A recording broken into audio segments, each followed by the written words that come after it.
बिस्मिल्लाहिर्रहमानिर्रहीम।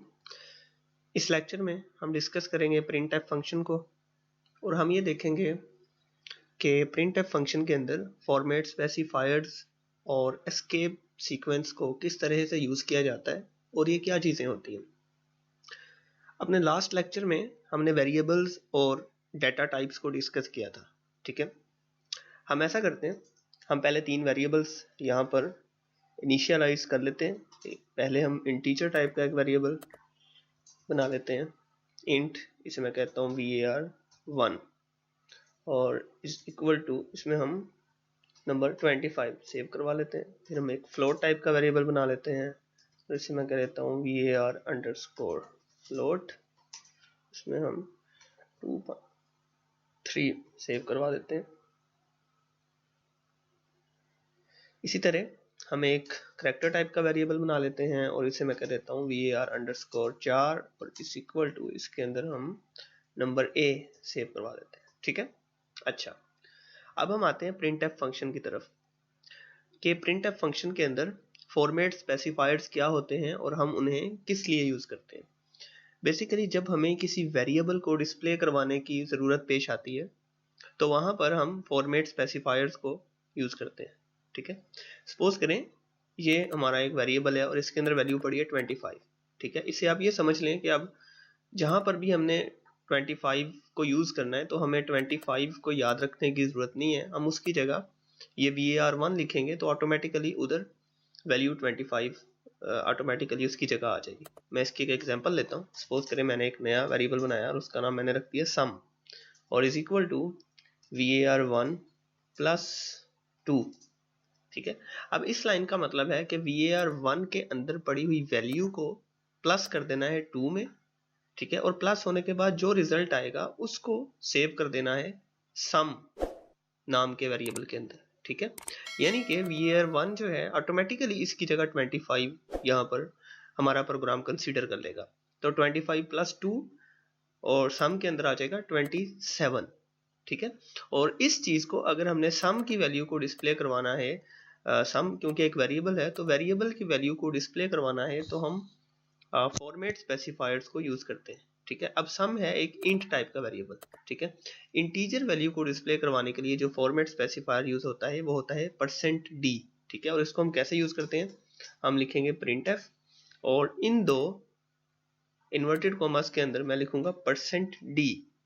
इसका मतलब है कि यहाँ पर इस जगह पर आपने किसी इंट टाइप के वेरिएबल की वैल्यू को डिस्प्ले करवाना है और यहाँ पर कौन से इंट टाइप के वेरिएबल को डिस्प्ले करवाना है वो हम आगे कोमा डाल के यहाँ पर लिखेंगे, ठीक है। ये जो कोमा डालना है ये आपने इन वाले कोमा से बाहर लगाना है और यहाँ पर उस वेरिएबल का नाम लिखना है जिसको आप डिस्प्ले करवाना चाहते हैं इस जगह पर, ठीक है। तो यहाँ पर मैं लिख देता हूँ सम और मैं सेमीकोलन लगा देता हूँ। अब हम इस प्रोग्राम को रन करेंगे तो आपने मुझे बताना है कि अब कौन सी वैल्यू डिस्प्ले होगी, राइट। यहाँ पर डिस्प्ले होना चाहिए 27 क्योंकि सम के अंदर 27 सेव्ड है, ठीक है। हम इसको रन करते हैं।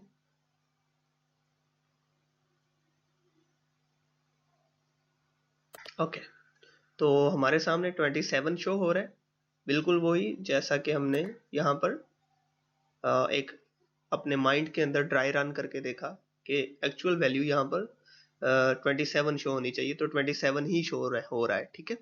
ये है तरीका इंटीजर वैल्यू को डिस्प्ले करवाने का, ठीक है। अगर मैं इस %d की जगह पे किसी और इंट वेरिएबल की वैल्यू डिस्प्ले करवाना चाहता हूँ, सपोज करें अभी ये मैंने सम को डिस्प्ले करवाया, अब मैं var1 को डिस्प्ले करवाना चाहता हूँ तो मैं सम की बजाय var1 लिख दूंगा, ठीक है ना। तो यानी कि मुझे इस बताना है कि इस %d की जगह पे मुझे कौन सा वेरिएबल डिस्प्ले करवाना है, ठीक है। और %d, एक बात का ख्याल रखना है, %d सिर्फ और सिर्फ इंट वेरिएबल को शो करता है, तो मैंने यहाँ पर इंट वेरिएबल ही लिखना है, ठीक है ना। अब मैंने var1 लिख दिया, तो अब हम देखेंगे कि var1 में 25 सेव्ड है तो 25 यहाँ पे शो हो रहा है, ठीक है। अगर मैंने फॉर्मेट स्पेसिफायर यहाँ पे लगाया है इंट वाला, ठीक है, और मैं यहाँ पे वेरिएबल किसी और टाइप का जो है उसको मैं यहाँ पे लिख देता हूँ तो क्या होगा। सपोज करें मैं यहाँ पे लिख देता हूँ variable_float, ठीक है ना। हालांकि मैंने उसे बताया है यहाँ पर फॉर्मेट स्पेसिफायर इसे बता रहा है कि आपने डिस्प्ले करवानी है इंट वैल्यू और वेरिएबल मैं उसे आगे दे रहा हूँ फ्लोट वाला, तो ये क्या डिस्प्ले होगा मेरे सामने, ये देखें, ये उसने कोई डमी वैल्यू उठा के मुझे शो करवा दी है, क्योंकि वो चाह रहा था कि हम उसे कोई इंटीजर वेरिएबल देते हैं, लेकिन हमने उसे क्योंकि रॉन्ग वेरिएबल दिया है तो वो एक रॉन्ग किस्म की वैल्यू हमें डिस्प्ले करवा रहा है। ठीक है, अब इसी तरह अगर मैं करैक्टर टाइप का वेरिएबल यहाँ पे शो करवाऊंगा, इसको लिख दूंगा, तो फिर भी मुझे ये कोई ना कोई एरर शो करवाएगा। अब देखें, करैक्टर के अंदर ए सेव है, लेकिन ये मुझे 65 डिस्प्ले करवा रहा है। ठीक है, और ये 65 क्यों डिस्प्ले करवा रहा है, इसके पीछे एक बड़ी इंटरेस्टिंग किस्म की लॉजिक है। अपनी लास्ट वीडियो में, वेरिएबल्स और डाटा टाइप्स वाली वीडियो में भी मैंने ये चीज़ एक्सप्लेन की है कि 65 क्यों शो हो रहा है, और ये बेसिकली आस्की कोड्स की वजह से शो होता है। और अगर आप उस बारे में उसकी डिटेल में जाना चाहते हैं तो आप मेरी लास्ट वाली वीडियो देख सकते हैं। अच्छा, अभी हमने %d को समझ लिया कि %d जो है ये सिर्फ और सिर्फ इंटीजर वेरिएबल्स को डिस्प्ले करवा सकता है। अगर हमने फ्लोट वेरिएबल को डिस्प्ले करवाना है तो हम कौन सा फॉर्मेट स्पेसिफायर इस्तेमाल करेंगे, हम करेंगे %f।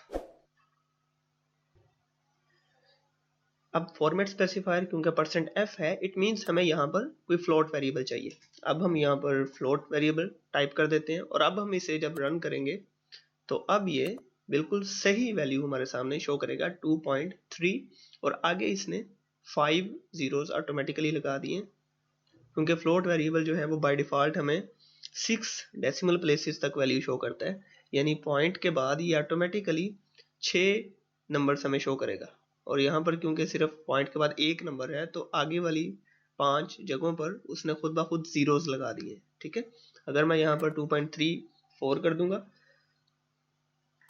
तो अब ये 2.34 आ जाएगा, और साथ में मुझे जो जीरो शो होंगे वो टोटल 5 होंगे। ठीक है, 1 2 3 4 जीरोस है और 2 नंबर्स हैं पॉइंट के बाद, तो ये 6 प्लेसेस पूरी हो गई। ठीक है, तो इस तरह से फ्लोट वेरिएबल हमारे पास काम करता है। ठीक है, इसी तरह अगर हमने करैक्टर टाइप के वेरिएबल को शो करवाना है तो हम फॉर्मेट स्पेसिफायर %c यूज करेंगे, और यहाँ पर हम वेरिएबल देंगे var_4, और अब हम इसे रन करके देखेंगे तो अब हमारे सामने करैक्टर वेरिएबल में पड़ी वैल्यू यानी कि a करैक्टर शो हो जाएगा। ठीक है, तो ये था कि हम फॉर्मेट स्पेसिफायर्स को किस तरह से यूज करते हैं। अच्छा, तो इससे रिलेटेड अगर कोई क्वेश्चन हो अभी तक आपके माइंड में तो आप मुझसे कमेंट्स बॉक्स में पूछ सकते हैं। अब हम चलते हैं एस्केप सीक्वेंस की तरफ। एस्केप सीक्वेंस बेसिकली कुछ ऐसे करैक्टर्स होते हैं जो नॉर्मल आउटपुट से थोड़ा हट के आउटपुट दिखाने के लिए यूज होते हैं। ठीक है, मैं एग्जांपल देता हूँ। सपोज करें मैं एक प्रिंटफ स्टेटमेंट लिखता हूँ और मैं शो करवाना चाहता हूँ, मैं एक्चुअल जो चीज़ शो करवाना चाहता हूँ वो है, शो करवाना चाहता हूँ माई कंट्री इज पाकिस्तान। ठीक है, और मैं चाहता हूँ कि इसके दोनों तरफ ये इन्वर्टेड कोमास जो हैं ये भी मुझे स्क्रीन के ऊपर शो हो। ठीक है, अब ये काम मैं अगर डायरेक्टली करना चाहूँ और मैं 2 दफ़ा मैंने इन्वर्टेड कोमास मैं लगा चुका हूँ, तो देखते हैं अब क्या होता है। मैं ऊपर वाली प्रिंटफ स्टेटमेंट रिमूव कर देता हूँ, और ताकि सिर्फ यही रिजल्ट मुझे स्क्रीन के ऊपर डिस्प्ले हो। अब मैं इसको रन करके देखता हूँ। अच्छा, अव्वल तो मुझे एरर दे रहा है, एक्सपेक्टेड ब्रैकेट बिफोर माई। अच्छा, वो कह रहा है कि जी, अच्छा वो समझ रहा है कि मैंने इन्वर्टेड कोमा डाल दिया, लेकिन उससे पहले मैंने प्रिंटफ की ब्रैकेट नहीं लगाई, यानी कि वो मुझे ये 2 इन्वर्टेड कोमास को यूज करना अलो ही नहीं करेगा।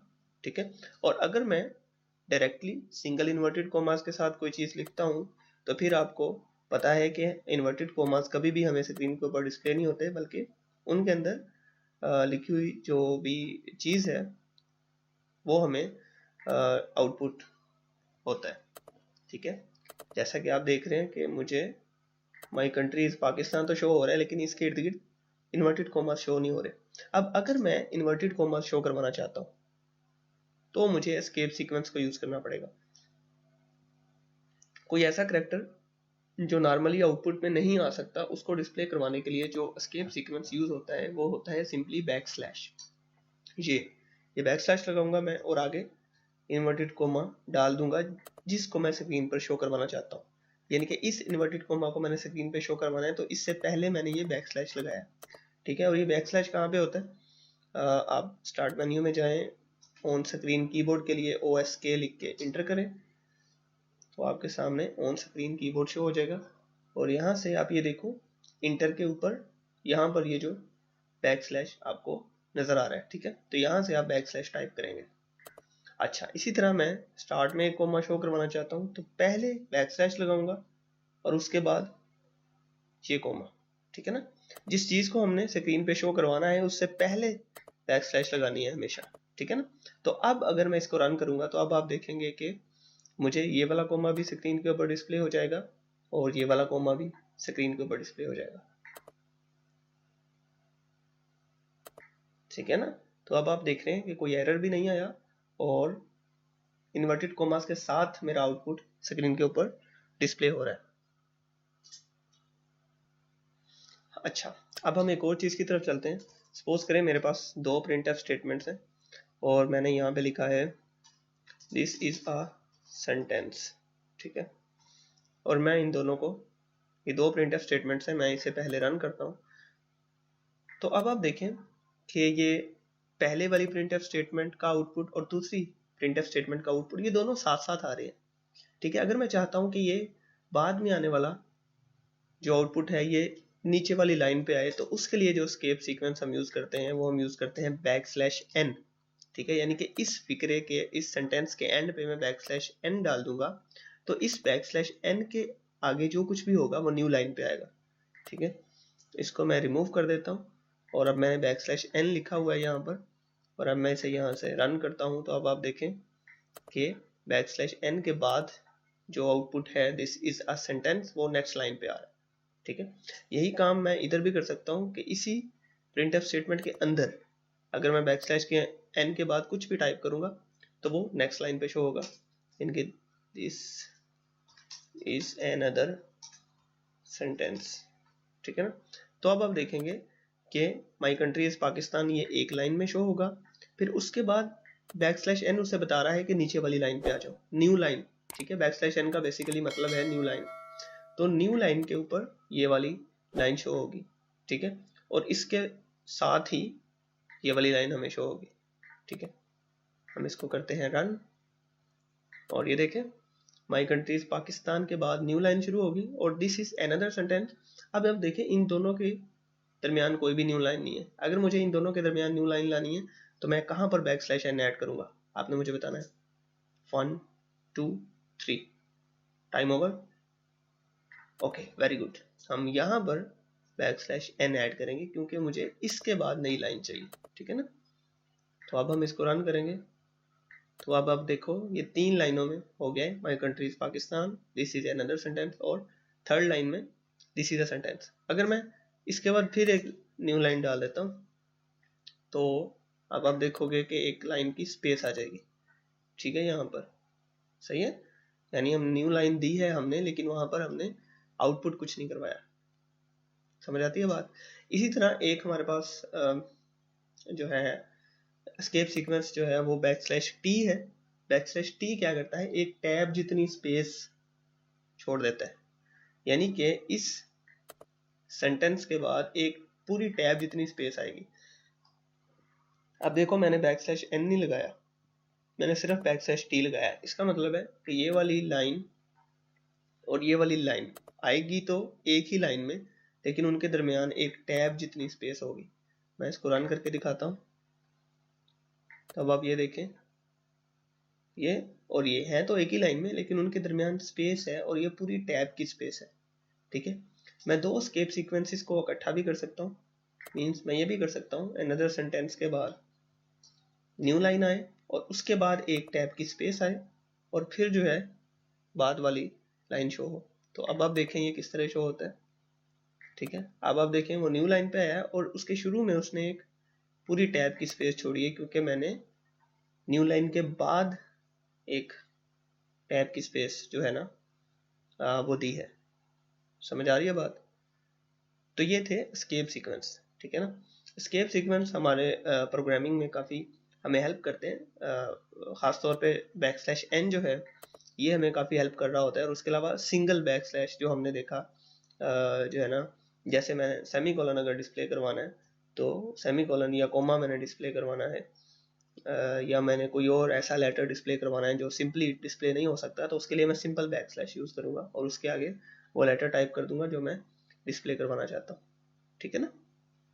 तो simple back slash escape sequence हम ज़्यादा यूज़ कर रहे होते हैं और उसके बाद हम बैक स्लैश एन ज़्यादा यूज़ कर रहे होते हैं।